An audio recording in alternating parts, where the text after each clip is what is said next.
사랑하는 성도 여러분, 하나님은 단지 율법을 주시는 분이 아닙니다. 하나님은 우리 삶의 모든 순간 속에 함께 하시며 그분의 말씀을 통해 우리의 존재 전체를 인도하십니다.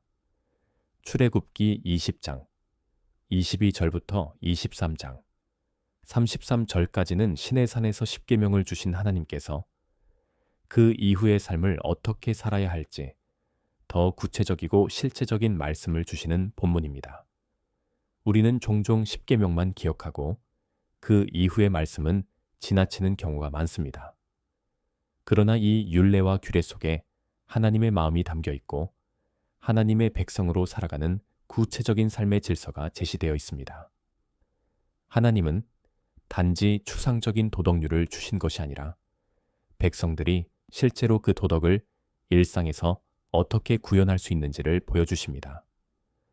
이 법들은 사랑의 언약을 지키며 살아가기 위한 하나님 나라, 백성의 삶의 청사진입니다.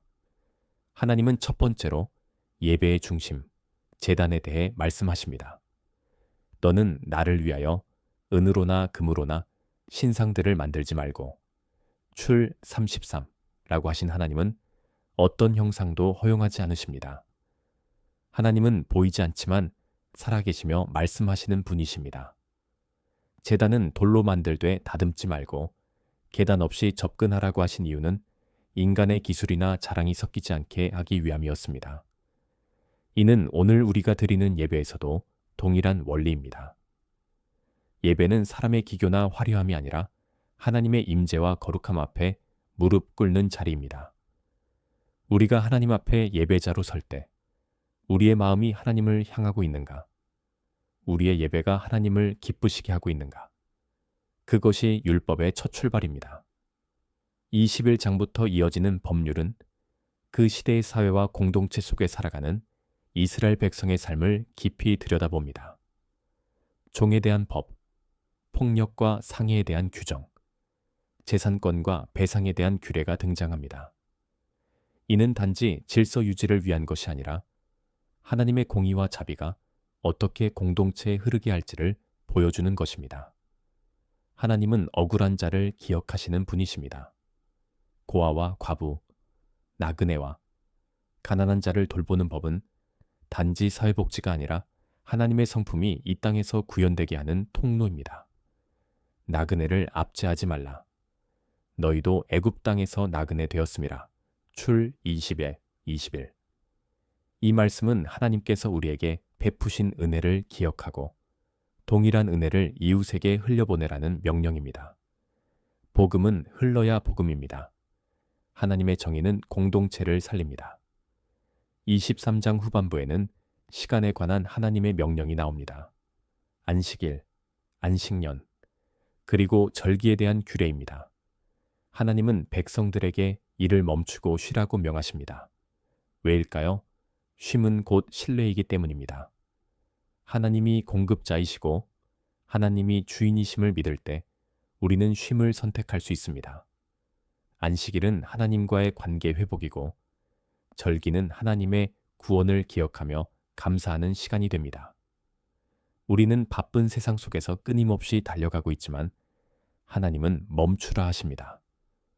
그 멈춤이 회복의 시작입니다. 안식은 은혜를 기억하는 훈련입니다.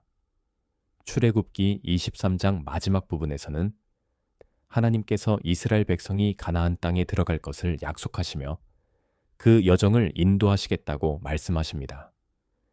그러나 그 약속은 조건이 있습니다.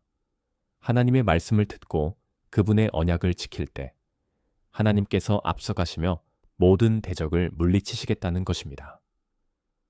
이것이 은혜의 원리입니다.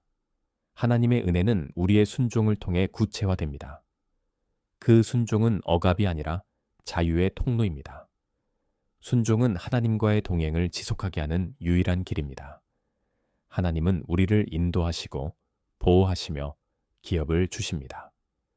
그러나 우리는 그 길에서 우상을 제거하고 오직 하나님만을 따를 때 그 축복을 누릴 수 있습니다. 이 모든 율법과 규례는 결국 예수 그리스도 안에서 완성되었습니다. 우리는 이 법들을 문자적으로 다 지키지 않지만 그 정신은 여전히 유효합니다. 그 정신은 예수님의 삶과 가르침 속에서 완전하게 구현되었습니다. 그리스도께서 율법을 폐하러 오신 것이 아니라 완전하게 하셨다고 하셨습니다. 율법은 더 이상 우리를 정죄하는 법이 아니라 예수 안에서 은혜로 살아가는 자의 방향이 됩니다. 우리는 율법의 짐을 지는 자들이 아니라 은혜의 길을 따르는 순례자입니다. 사랑하는 여러분, 하나님은 오늘도 우리에게 말씀하십니다. 내 말을 듣고 내 언약을 지켜라. 그리하면 내가 너희와 함께 하리라.